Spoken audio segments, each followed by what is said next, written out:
Vem então essa parte da petição I-140, então aprovado o PERM, o empregado submete o formulário I-140, empregador, né? Empregador. Formulário I-140 à imigração, comprovando aí, ó, que a vaga é genuína e está aprovada pelo Departamento de Trabalho do Governo Federal. E o candidato atende aos requisitos do cargo, tá? E que a empresa tem capacidade financeira para pagar o salário oferecido. Tem várias maneiras de comprovar que a empresa tem capacidade financeira. Essa é a parte crítica aí do processo, tá? Porque dependendo do tamanho da empresa, isso que pode sim gerar uma dificuldade. O resto é trabalhoso, né? Fazer um negócio desse, você já viu também, né, da encrenca, mas em termos de ganhar o caso, tá? É mais ou menos tranquilo, tudo que eu estou falando, mas essa aqui vai ser uma parte que tem que ser bem cuidada. Então, por exemplo, você pode falar, por exemplo, que a pessoa já trabalha na empresa. Tem gente que já trabalha na empresa, com visto de trabalho lá, qualquer H1B, né? E aí ela está agora aplicando para conseguir o Green Card, pelo EB3. Se já trabalha lá, o salário da pessoa já está sendo pago. Então, é uma maneira de comprovar. Se a pessoa não trabalha lá, maior parte dos casos, né? Você vai ter que ver o lucro líquido daquela companhia, net income. Então, tem uma parte do imposto de renda da companhia que mostra qual é o lucro líquido dela no último imposto de renda. E vai poder se ver também durante o ano se está repetindo o desempenho. Então, se tem um lucro líquido suficiente, se o lucro líquido foi de $200 mil, $300 mil, e o salário da pessoa vai ser de $90 mil, é claro que tem margem para contratar mais uma pessoa. Você pode também ver o saldo positivo entre o ativo e o passivo corrente da empresa. Então, às vezes a empresa não teve lucro, mas ela tem patrimônio, né? Se o patrimônio supera, o ativo corrente supera o passivo corrente, resolveu também o problema. Então, tem uns campos certinhos lá da declaração de imposto de renda para verificar isso. Se a empresa tem mais de 100 funcionários, por exemplo, tá? Basta o financeiro da empresa testar a capacidade de pagar, então é mais simples, tá? E, gente, não é necessário lucro positivo todos os anos, não, para uma empresa contratar pelo EB3, tá? Mas apenas uma evidência sólida que ela tem uma capacidade financeira, ok? E aí, ó, foi o PERM, fui aprovado, petição em 140, quer ver se eu estou dentro da subcategoria e tem a empresa capacidade financeira, foi aprovada. Agora eu estou no passo final, que é o ajuste de status. Se você está nos Estados Unidos, como eu já tinha dito para vocês, ou processamento consular, se você estava no Brasil, no país de origem, você vai fazer pelo consulado esse passo final, né? Então, candidato nos Estados Unidos, submete esse Form 485 aqui nos Estados Unidos. Candidato fora, faz o processo consular, tá? O problema vem agora. Tá, então, você viu que a B3 é uma maravilha, né? Tudo certo. Até mesmo conseguir um emprego não é difícil se você for pelo unskilled worker. Não vai ser difícil, tá cheio de emprego aí, né? Não se exige nem inglês, na maior parte deles. Não tem dificuldade, não tem entrevista. Para trabalhar no fast food, pensa assim, para facilitar aqui, ou no hotel, alguma coisa assim, limpeza, ou arrumação. No fast food é servindo pessoas, ou até na cozinha, depende, né? Ok. Então, você percebeu que a B3, tudo muito facilitado. Mas, por que tem esse mas, né? E eu já tentei falar disso no início, vamos ver se eu consigo deixar mais claro agora. Temos um problema, que é o tempo, tá? Você ganhou tudo. Ganhou o PERM. Com base no PERM, você entrou com a petição em 140, ganhou. E 140, né? Ganhou. E agora nós vamos ter que analisar o seu priority date. Ok? Se o seu priority date, e a gente vai entender o que é isso na próxima tela, né? Mas já vou adiantar, é a data que você protocolou aí, né? Esses documentos, ou um ou outro, a gente já vai ver daqui a pouquinho. Se essa data aí, né? Por exemplo, que a imigração recebeu a sua petição em 140, tá? Se essa data ou tem o PERMA, né? Aqui, ó, foi entrado antes. Se essa data estiver corrente, tem um boletim que é publicado mensalmente pela imigração de quais datas são as datas correntes, você já pode fazer o ajustamento de status se você já está nos Estados Unidos, está com, de repente, até com F1 aqui nos Estados Unidos, um estudante, né? Ou com visto de trabalho aqui, H1B, tá? Ou um O1, ou o que for. Você já vai poder entrar com ajustamento de status. Mas se não estiver corrente, você vai ter que esperar. tá? Vai ter que esperar, continua com o seu visto de estudante, continua com o seu visto de trabalho, e espera que uma hora vai chegar o seu priority date, né? Mesma coisa consular, você está no Brasil esperando, você fica acompanhando para ver se seu priority date está corrente ou current. Quando estiver, você vai poder marcar, né, a sua entrevista lá de processo consular e ir para a galera, né? Para poder receber o seu green card, tá? Um dado interessante é que depois que está aprovado o seu I-140, aprovado, tá? Você pode até mudar de empregador. O novo empregador pode, né, fazer um novo processo para você, mantendo o priority date do seu caso original. Isso é importante porque tem gente que fala, tô com medo porque de repente fui eu que fui atrás do empregador, de repente o empregador vai dar para trás, e aí como é que eu fico? Não, você pode, uma vez que tiver, né, aprovada a petição, e 140 você está esperando o priority date, o empregador fica de saco cheio, não quer saber mais de você, mas você pode arrumar um outro empregador e vai manter aquela data lá, e vai ser bom que você já ganhou uns 2 anos aí, até mais às vezes, vai ficar mais perto de você conseguir chegar à data aí, de pegar mesmo o seu green card, via processo consular ou ajustamento de status, tá? Então a notícia é boa. Agora, se você for naquela categoria unskilled worker, você não tem que se preocupar tanto, porque essas empresas, na verdade, tem uma rotatividade muito grande, então ela está sempre precisando. Ela vai fazendo isso com anos e anos de antecedência para poder sempre ter funcionário à mão ali, então não se preocupe, né? Em geral não tem problema disso, mas se tiver, você garante, né, o priority date. Bom, vamos entender então, né, melhor isso. Então, o que é priority date? Eu acho que você já entendeu, mas agora vamos dar definições e tal. Gente, priority date, uma data de prioridade, pensa assim, é a data, tá, que reserva a posição do beneficiário na fila. É a data que você está com aquela data ali, é a data que reserva você na fila. Na fila do quê? Na fila para pedir o seu ajustamento de status, se você estiver nos Estados Unidos, tá? Ou de pedir o agendamento, de fazer o agendamento da entrevista consular, se você estiver no Brasil, e de poder ser expedido um green card para você.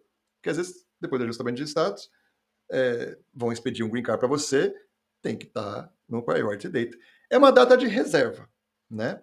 Mas qual é essa data? Como é que eu sei qual é a minha priority date? Qual é a minha data? E as pessoas decoram qual é a data dela, né? Delas. Olha só, se você está num caso de EB2 ou de EB3, que a nossa aula aqui é de EB3, né? Com PERM, né? Que tem esse PERM aí, o seu priority date, uma boa notícia aqui, ó, é a data em que o seu Form ETA 9089 foi recebido pelo Departamento de Trabalho. Vamos recapitular. No PERM tinha um recrutamento, que eu faço lá anúncio de emprego, depois tinha o que no PERM? Junto, por exemplo, né? Ou antes até do recrutamento. Ver qual é o valor do salário adequado, tá? Aí, se eu tenho um recrutamento, já foi dito que meu salário está adequado, o salário que eu estou oferecendo para a pessoa, né? Eu vou protocolar, lembra disso? Aquele form, lá aonde? No Departamento de Trabalho americano. Na data em que ele receber o form, essa é a sua priority date. Tá? Então você vai pegar um recibo, o advogado vai ter, né? O recibo daquilo pelo Departamento de Trabalho americano e vai falar assim, esse é meu priority date. Tá? Maravilha. Já quando você tem outros casos, né, de EB1, que não é essa aula, mas só por curiosidade, né, o EB2NW ou o EB2 no Schedule A, e a data, o seu priority date é a data em que o seu Form 140 é recebido também pela imigração. Gente, ainda bem que no EB3 é bem antes o seu priority date, porque quanto antes for o priority date, melhor, né? Porque, imagina, depois que é recebido pelo DOL, o seu caso, ele vai ficar mais um ano aí, vamos supor, né? E aí, depois que você vai entrar com o I-140, então, ainda bem que é um ano antes, né? Que você vai ter o priority date do seu caso. Maravilha. Vou falar da dinâmica, então, do priority date de novo, só que agora mais, né? Para você entender, assim, na prática. A sua data, você tem uma data lá, né?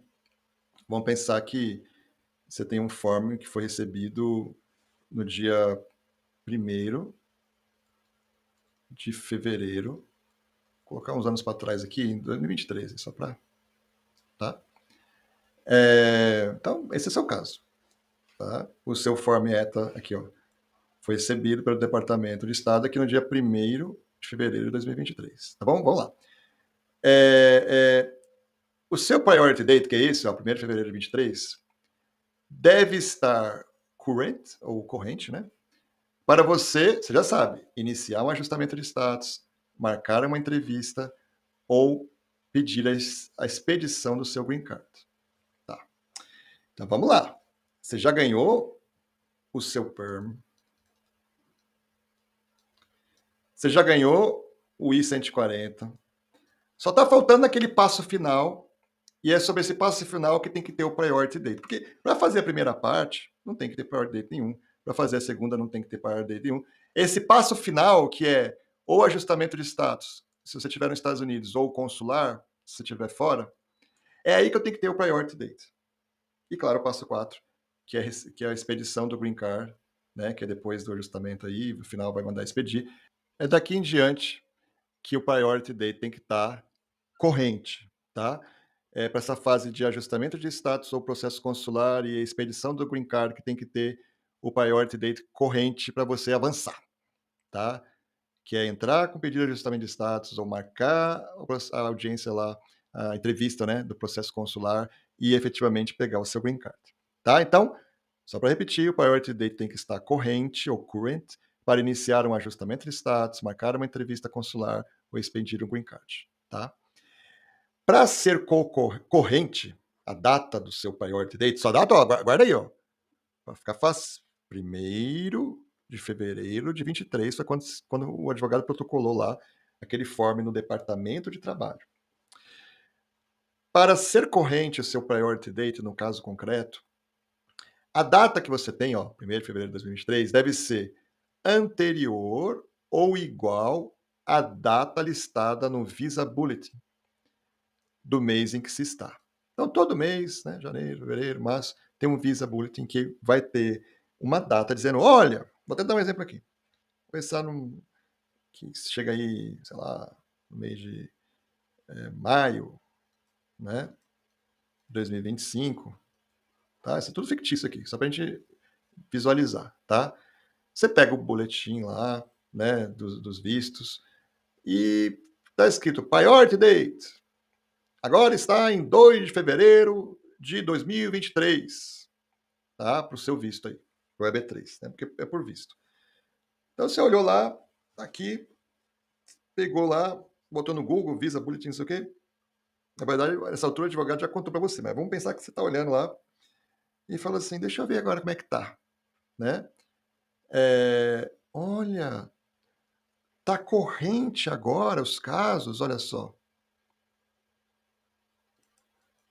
Para a data de 2 de fevereiro de 2023.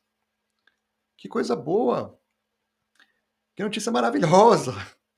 Porque se o boletim está dizendo que para EB3 agora está corrente 2 de fevereiro de 2023, se a minha data, que é o meu priority date, tá? O meu PD, for anterior a isso ou igual a isso, que é a redação da lei, né? Eu vou poder marcar a minha entrevista do processo consular. E, consequentemente, vou poder pedir meu green card. Logo que eu passar na entrevista, já vou receber. Na verdade, eles estampam uma coisa no passaporte, depois você entra nos Estados Unidos, depois você recebe o green card mesmo, né? Mas, olha que coisa boa. O dia que eu pegar o boletim, eu que estou com o 1º de fevereiro de 2023 como priority date, e tiver lá, vamos supor, 2 de fevereiro de 2023, eu vou falar assim, nossa, 1º de fevereiro, que é meu PD, é anterior a essa data, poderia ser anterior ou igual, tá? Então, tá corrente.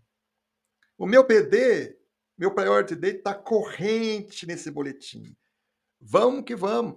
Aí o advogado já vai fazer o ajustamento de status, né, se você está nos Estados Unidos. Ou ele já vai agendar, né, a sua entrevista, no consulado. Tem um monte de coisa para fazer aí, mas vai poder fazer. E aí depois você recebe o green card.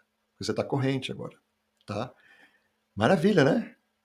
Mas como é que eu faço lá no boletim, quando você estiver lendo esse Visa Bulletin? Como é que aonde eu olho? Porque você vai ver que tem duas tabelas. Tem uma que chama Dates for Filing e Final Action Date, tá? Cuidado que quando a tabela que está escrito Dates for Filing, tá? A data do boletim que tiver lá, por exemplo, 2 de fevereiro, indica se é possível iniciar um ajustamento de status, ok? É isso. Não indica que você já pode ter um green card na sua mão, mas pode iniciar um ajustamento de status. Já a tabela que tem Final Action Date, a data que tiver lá, vamos supor que é essa aqui, ó, 2 de fevereiro de 2023, indica que é possível tudo. É possível, claro, o ajustamento de status, né? Claro, até antes já era possível, porque essa data aqui é anterior. Geralmente está mais favorável aqui no item 8, né? É possível marcar a entrevista consular e é possível expedir o green card. Já tem green card reservadinho para mim ali, tá? Muitas vezes, até para ajustamento de status, a imigração manda aplicar esse final date. Então tem que olhar, né? Se naquele momento a administração imigratória está mandando usar o final action date ou dates for filing para o ajustamento de status. Mas, gente, assim, para receber o green card mesmo e marcar a entrevista consular, você sempre tem que olhar nessa tabela aqui, ó. Final Action Date. Ela que vai te dar a data corrente e você vai comparar a data corrente com o seu Priority Date e vai ver se você já pode fazer entrevista consular, já pode pegar o seu green card também. É isso aí.